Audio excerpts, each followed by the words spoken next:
the Energy Boutique with your energy forecast for Tuesday, January 7th. So today we have the moon in Aries energy that, of course, we just reached this first quarter moon in this lunar cycle under this Aries influence. We have the moon in Aries going void, of course, at 4:16 p.m. Eastern Standard Time. We're shifting into Taurus energy at 5:12 p.m. So the transition from Aries energy to Taurus energy is always felt because, again, the fiery cardinal energy of Aries has us in a bold, brave, courageous type of mood and attitude to initiate, to push, to absolutely assert oneself either in the inner realm of pushing ourselves into a choice point, a decision point, or in our exterior realms, pushing us into an uncomfortable situation and territory where new action is needed in order to break out of the programming.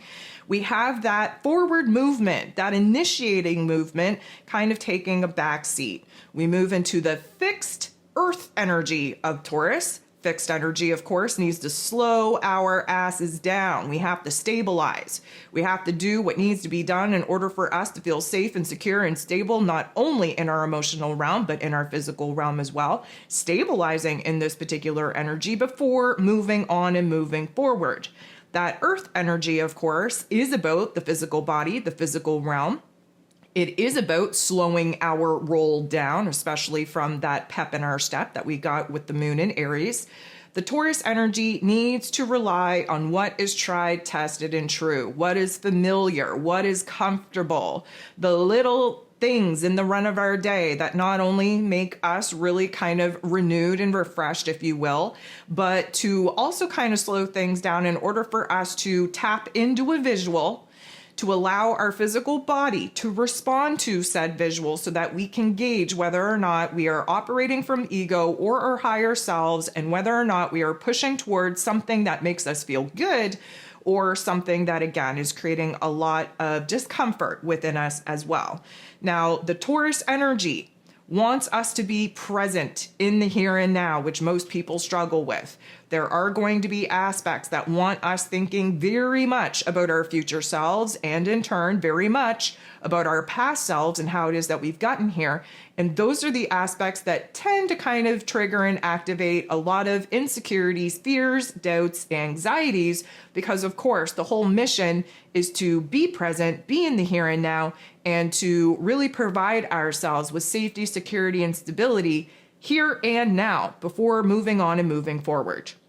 So today is actually the last day that Mercury, ruler of the mental plane, is going to be in Sag energy. Of course, we've been in Sagittarius energy for like months because of Mercury's retrograde in it.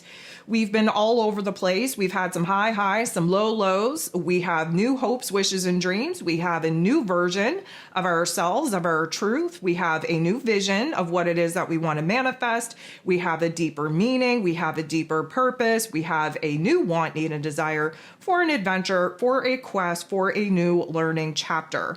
We will be shifting into Capricorn energy here on the 8th. There's an astro forecast if you want to take a listen to that.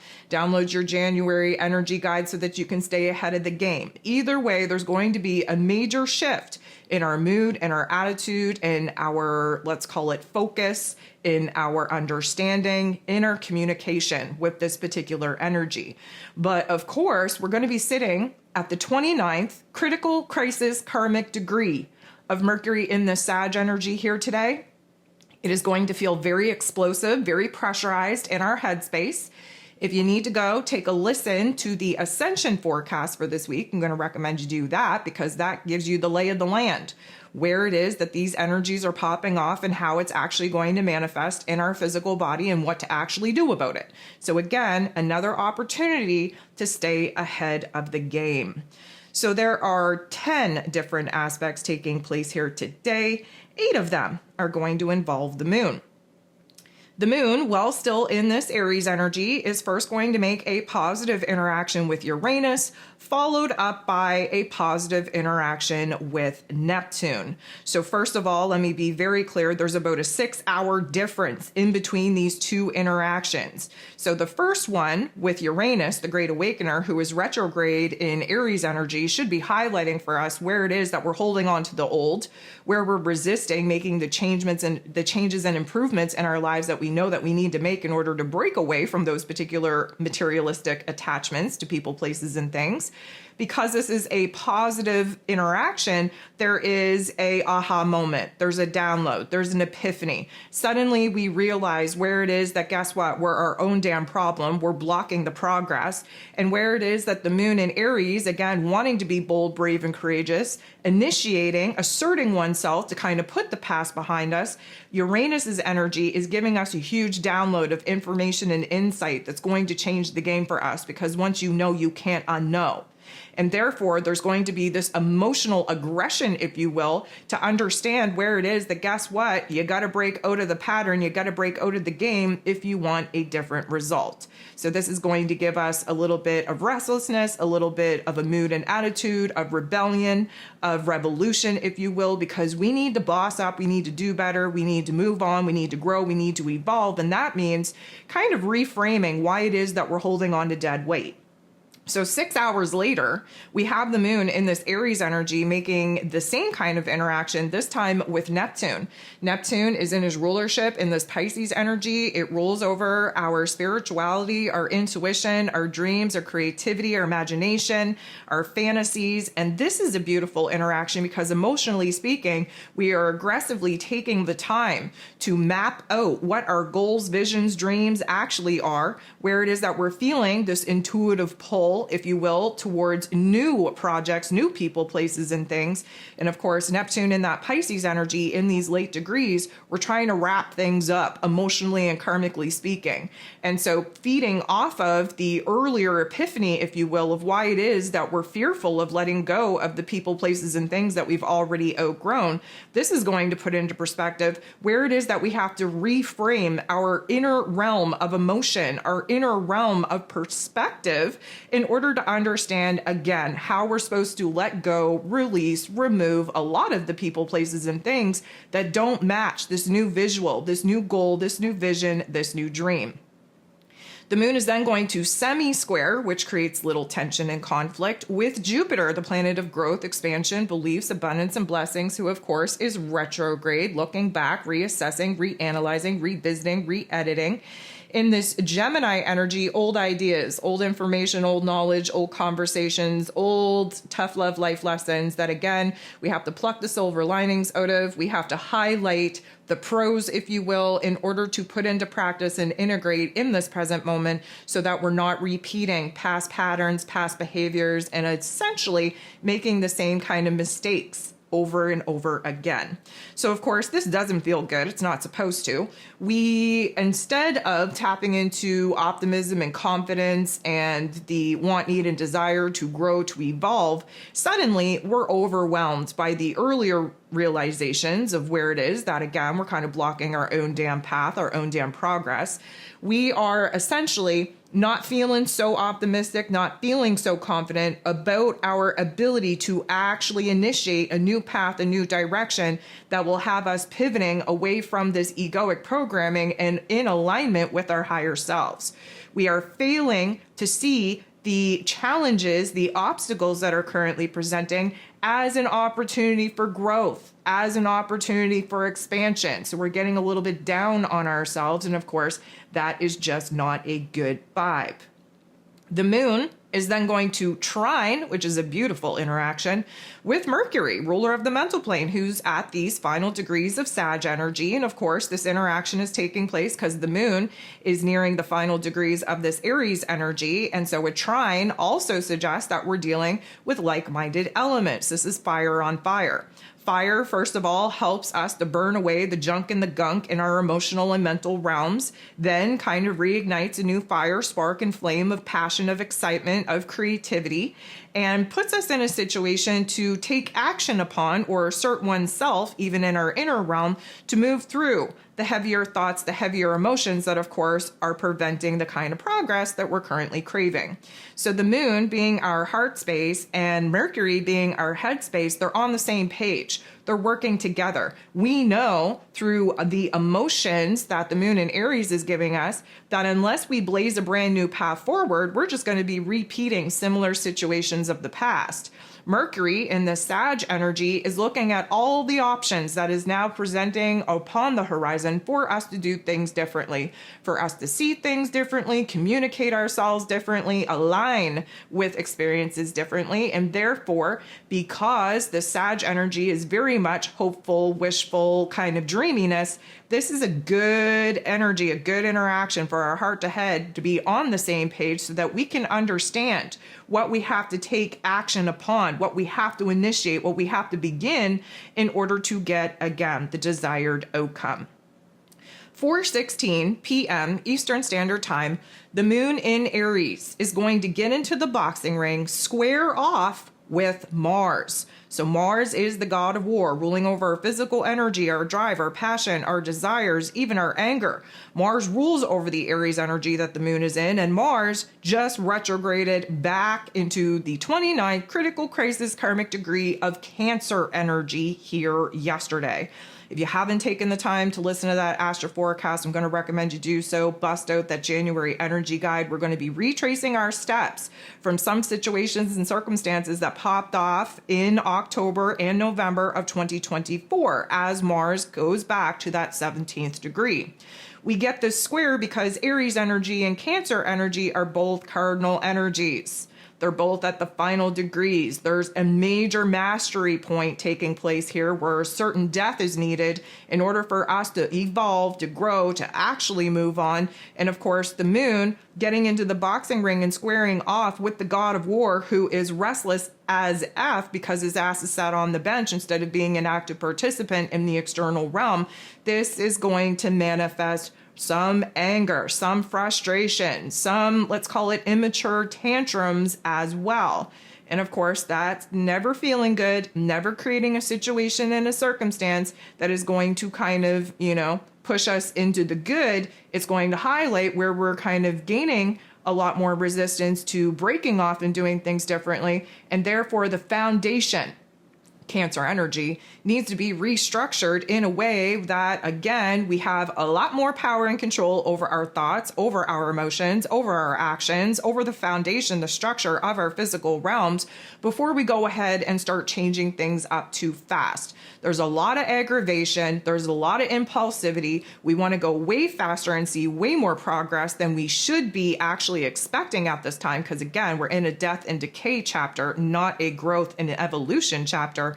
And so it does kind of highlight for us where it is that we're feeling a little bit overwhelmed, a little bit frustrated, and it's going to bring out all of those negative narratives, all of those shadow parts of self, again, to test you, to see if you have power and control over your thoughts, over your emotions, and therefore your reactions and your behaviors, because of course it's time to boss up. Okay, so we don't just sit in these not so nice energies and just allow them to manifest the shadow parts within us. We're prepared. We know that they're coming. Therefore, when there's a trigger and activation in your physical realm, and you're like, oh, geez, this is what she was talking about. I have to be prepared. I have to override this particular energy. That is the testing phase. That's when you rise up and rise above, when you alchemize, when you change, when you transform, when you flip the script into something that gives you empowerment, gives you control, instead of being a victim to this ego programming. 4:16 p.m. Eastern Standard Time, the moon is going to go void of course. Things get shaky, things get unstable, things get uncertain. And about an hour later, we shift into that Taurus energy. It's going to feel like we hit a brick wall because time slows down. We become a lot more aware of our physical bodies that are heavy, that are weighted, that are feeling the pain, the trauma, the discomfort, if you will. Shortly thereafter, we have the very first aspect taking place in this Taurus energy, and the moon in Taurus is going to semi-square, create a little bit of tension and conflict with Saturn. Saturn being the Lord of karma, ruling over roles, responsibilities, systems, structures, foundations. He's in Pisces energy, trying to wrap up a 30-year cycle, trying to help us dissolve the old foundation, the old structures of our physical realm, of our belief system that built and created those physical realms. And of course, the moon interacting with Saturn in this way is not favorable, and therefore we're getting a little bit of a harsh reality check, especially where it is that we are emotionally overwhelmed due to some situations and circumstances that, of course, we have to reframe. We have to provide safety, security, stability, emotional nourishment, and nurturing within ourselves before we can take any action upon it to change it, to transform it in the exterior realm. The moon then goes ahead, makes a positive interaction with the North Node in Aries, who, by the way, side note, days are numbered. We're about to shift into this Pisces and Virgo axis here at the end of the week. So all of the planetary interactions with the North Node before we shift into that Pisces and Virgo axis, very important to wrap up this last 18-month karmic chapter in breaking away from codependent, dysfunctional, toxic relationship dynamics in order to get to know thyself, to stand in oneself's own wants, needs, desires, and power to initiate the path, the purpose that needs to be initiated in order for us to, again, grow, evolve, and align with our higher selves. So the moon interacting with the North Node, lucky for us, it is in a positive way. But again, that North Node trying to get us on the right path, trying to get us in alignment with our soul's mission, with our soul's purpose. It is a little bit more thinking about the future than the moon in Taurus would like or would prefer. However, because it is a positive interaction, again, we're thinking about our options, our opportunities to do things differently, to move on, to actually make some progress, to grow, to evolve, and listening to how our physical body responds to some of the ideas in which we're having. That's going to be a huge illumination on whether or not we're on the right path with the goals, the visions, the dreams that we're currently conjuring up. We have the moon in Taurus energy getting into the boxing ring, squaring off with Pluto.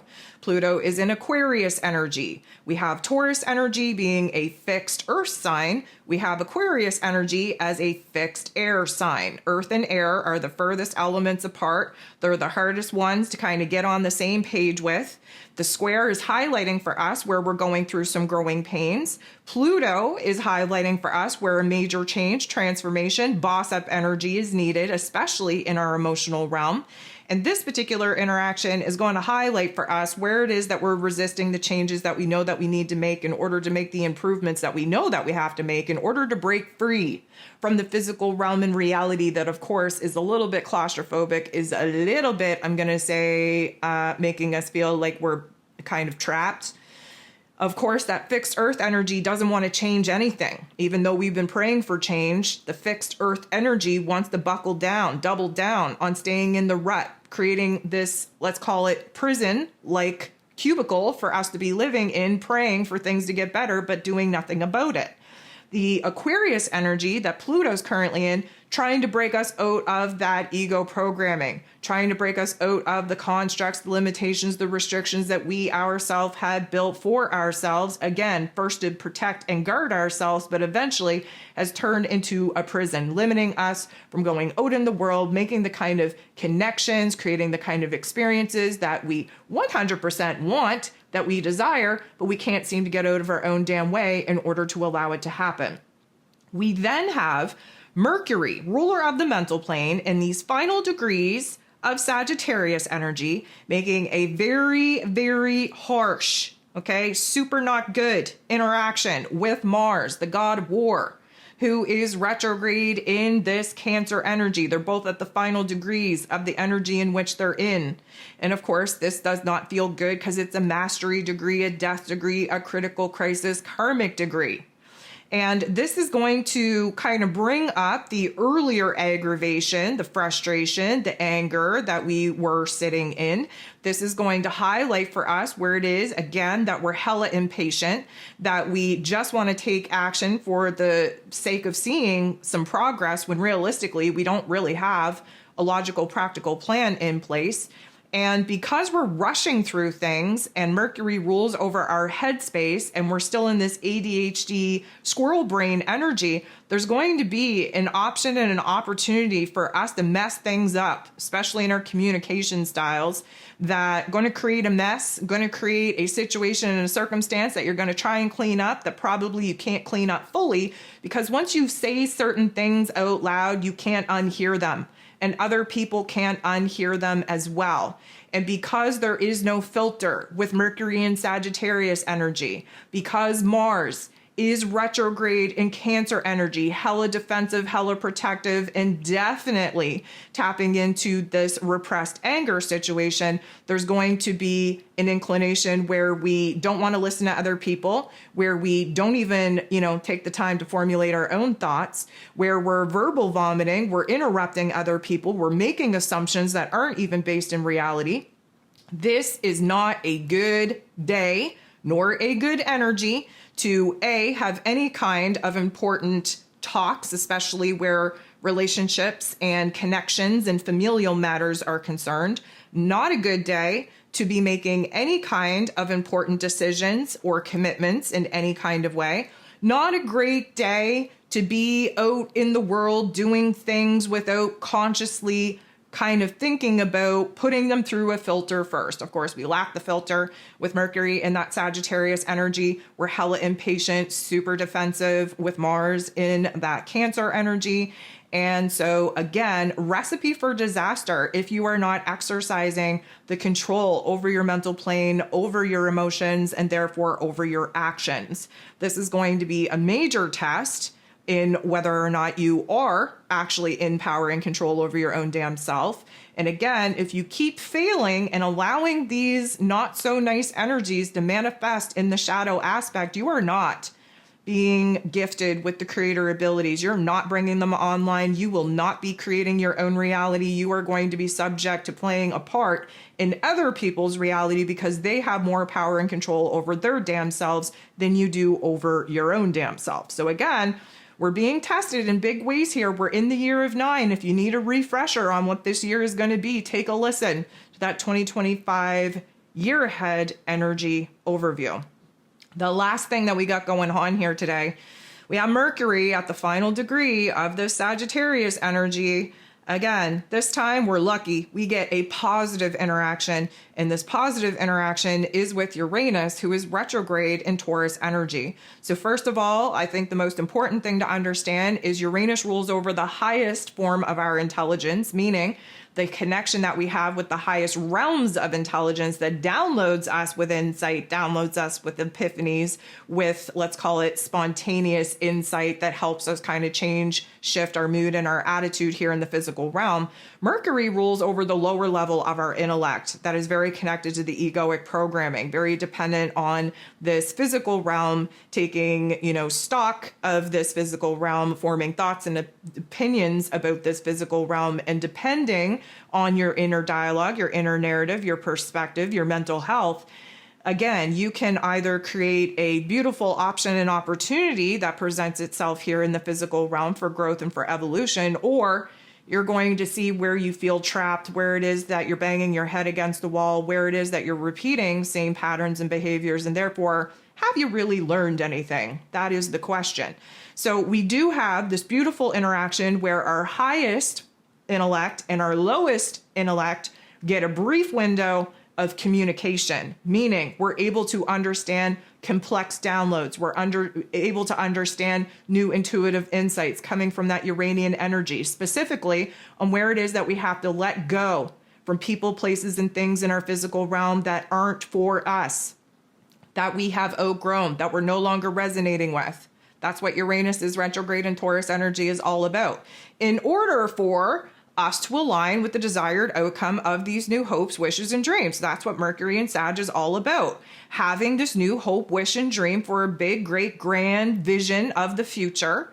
And therefore, again, projecting ourselves into that future in order to understand the desired outcome so that we can pull our energy back into this present moment, figure out who and what is not coming with us? Who and what do we have to remove? Do we have to release in order to actually pour our time, energy, and attention into this beautiful image, this beautiful dream and vision that we so desperately want to manifest? So this is a beautiful energy for us in order for us to kind of be inspired to see things differently, to have new creative solutions be downloaded to us, kind of see the patterns of our past mistakes, of our past situations and circumstances, how they have the potentiality of repeating themselves in the present moment, here and now, if we don't switch things up, if we don't get out of our own damn way. If we don't spontaneously, dramatically shift our time, energy, and attention into a new path, into a new direction, we will be meeting the exact same people in different meat suits, be kind of immersed in the same tough love life lessons with different roles, different people involved because you failed to learn them the first times, or we could have a magical shift in realizing where it is that we absolutely want growth and evolution, and therefore we have to do things in a very different way, moving on and moving forward.